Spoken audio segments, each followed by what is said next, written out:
যুদ্ধ হচ্ছে বড়লোকদের খেলা আর গরিবদের জীবন দেওয়ার বিষয়।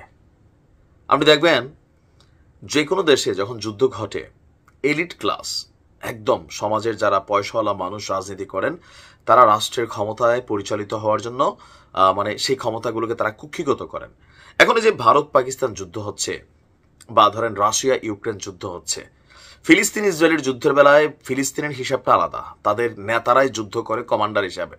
কিন্তু বাকি যেই মানুষগুলো আছে, মোদির কথা বলেন বা শাহবাজ শরীফের কথা বলেন, এরা নিজেরা নিজেদের ছেলে মেয়ে 14 গোষ্ঠীর কাউরে এই রণাঙ্গনে কি পাঠাবে যে যাও তোমরা পাকিস্তানের পক্ষ হয়ে লড়াই করো, তোমরা ভারতের পক্ষ হয়ে লড়াই করো? কেন এতগুলো কথা বলছি? বরাবরই যুদ্ধের মধ্যে মারা যায় গরিব ঘরের পোলাপাইন। যেমন ধরেন ভারত পাকিস্তান বাংলাদেশে দরিদ্র লোকের সংখ্যা বেশি, যাদের কাছে পয়সা আছে অনেক। বাংলাদেশের, ভারতের, পাকিস্তানের 95% আর্মির সদস্য, অফিসার, বিভিন্ন লেভেলে এরা সব গরিব মধ্যবিত্ত ফ্যামিলি থেকে উঠে গেছে, বিভিন্ন ধাপে এখন বড় লোক হয়েছে। আবার যখন সীমান্তে যুদ্ধ হয়, বিজিবি, বিএসএফ বা আমাদের বিডিআর বলেন, পাকিস্তানের সীমানারক্ষী বলেন, সব গরিব ফ্যামিলির মানুষ কটা ডাল ভাত খাওয়ার জন্য, পরিবারটা পালার জন্য সরকারি এসব চাকরিতে যোগ দিচ্ছে। কিন্তু যখন যুদ্ধ লাগে তখন তাদের উপর দিয়ে কিন্তু রক্তের বলি চলে যায়। আর এরপর এটার মজা খায় সকল রাজনৈতিক দলগুলা, চেতনা বেচা বেচা। অলরেডি ভারতের জম্মু কাশ্মীর সীমান্তে আমি যখন নিউজটি করছি তখন নতুন করে গোলাগুলি শুরু হয়েছে, এবং কি ভালোই গোলাগুলি চলছে। রাতভর সেনাদের মধ্যে গোলাগুলির পরে সকাল পর্যন্ত এটার আজ ছিল। ইতিমধ্যে ভারত বলছে পাকিস্তানি সেনাদের গুলিতে 3 জন ভারতীয় বেসামরিক নাগরিক নিহত হয়েছে। এই খবরে পাকিস্তান জুড়ে উল্লাস, পাকিস্তানের যারা সাপোর্টার তাদের উল্লাস। দিছে দিছে 3 ভারতীয়রা খাইয়া দিছে। কারণ কি? পাকিস্তানের তো 8-9 জন মারা গেছে। আপনি দেখেন সাধারণ মানুষের মধ্যে রক্তের একটা নেশা পাইয়া বসছে।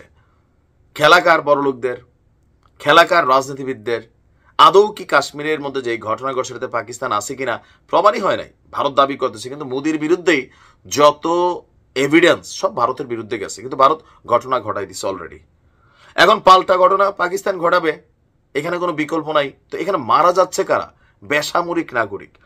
এক বিবৃতিতে ভারতের সেনাবাহিনী বলছে, ভারত শাসিত কাশ্মীরে পাকিস্তানি সেনাদের গোলাবর্ষণে 3 জন বেসামরিক নাগরিক নিহত হয়েছে। ভারতীয় বাহিনীও পাল্টা ব্যবস্থা নিবে বলে প্রতিবেদনে বলা হয়েছে। এখন আপনি যদি দেখেন যে এই যে পাল্টা, এখানে আরো কিছু জিনিস আছে। কি আদৌ কি আসলে ভারতের 3 জন বেসামরিক নাগরিক পাকিস্তানিদের গুলিতে নিহত হইল, নাকি ভারতের সেনাবাহিনী 3 জনকে গুলি করে মাইরা ধরেন এই যুদ্ধটার একটু লেন্দি আকারে নেওয়ার পরিকল্পনা করতেছে? কেমনে বলবেন ভাই যে 26 জন মারা গেল? তথ্যসূত্রে তো ভারতের দোষটাই আসতেছে যে মোদির সফর, গোয়েন্দা তথ্য সবকিছু যায় না, মোদি ঘটনা ঘটতে দিছে। So must be there is a plan. Like Israel এবং ফিলিস্তিনের মধ্যে যে ঘটনা শুরু হয়েছিল, নেহু সব জানতো, বাট নেহু চাইছে ঘটনাটা ঘটুক, তারপরে আমরা একটা প্ল্যান করবো। তো মোদিরটা তো এমনই মনে হচ্ছে।